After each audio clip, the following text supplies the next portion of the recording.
Pennsylvania Senate candidate John Fetterman is challenging Dr. Oz to live on the minimum wage. Now, in a statement on Monday, Fetterman said this: "Another year, still no change to our shitty $7.25 an hour minimum wage. My opponent, Dr. Oz, doesn't care about the people across Pennsylvania who are hurting, and he doesn't even believe that our embarrassingly low minimum wage needs to be addressed. So since Dr. Oz, who owns 11 homes around the world, including several multi-million-dollar mansions, thinks that our minimum wage is a livable wage, then he should be forced to live on $7.25 an hour so that he can demonstrate to all of us how it's possible." Well, of course, we all know the answer is that it's not possible. It's literally impossible to live on that wage. You cannot afford rent anywhere in the country.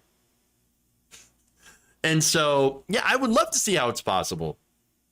I would love to see Dr. Oz give up all of his millions of dollars, even for a short time, and to try to live like somebody and work like somebody on the minimum wage. Embarrassingly low doesn't even cover it. But absolutely right. Look, by the way, it is funny. Dr. Oz, of course, doesn't care about the people of Pennsylvania because he lives in New Jersey. But anyway, is Dr. Oz going to take the challenge? Of course not. No, again, not only is it impossible to live on the minimum wage, but Dr. Oz wouldn't know how to live on any small amount of money. And he's not interested. And look, even before the pandemic, to get at how bad it is, you couldn't rent a one-bedroom apartment. Certainly couldn't do it now, but you couldn't do it before the pandemic. And now we have massive amounts of inflation. And so, I mean, it's always been bad. Now it's worse.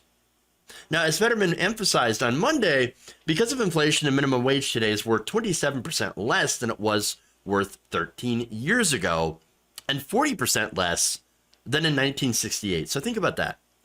In 1968, you work for minimum wage, you got 40% more value from your money.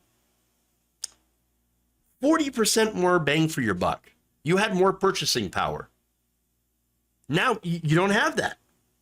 Now, you also didn't have massive amounts of student debt. You also didn't have huge, inflation in home prices, incredibly high rents. No. Back then, it was actually a lot easier to live in a one-person, a one-working home family, right? Now, you have to have two people working, a two-income household, and you still barely survive. Now, try to tell right-wingers that. Try to tell Dr. Oz. He's going to laugh at you. Why? Because he's worth $100 million. And he doesn't think that you deserve higher wages. He thinks rich people like himself and corporations deserve more. He'll never understand what it's like to work for minimum wage. I do. I've worked for minimum wage. It sucks. It sucks. I remember it going from $5.15 to $7.25 an hour. So that's 13 years ago. I've been in the workforce longer than that. And even at that point, $7.25, no, it wasn't enough to live on. And now it's worth even less. Even less. And so 27% less.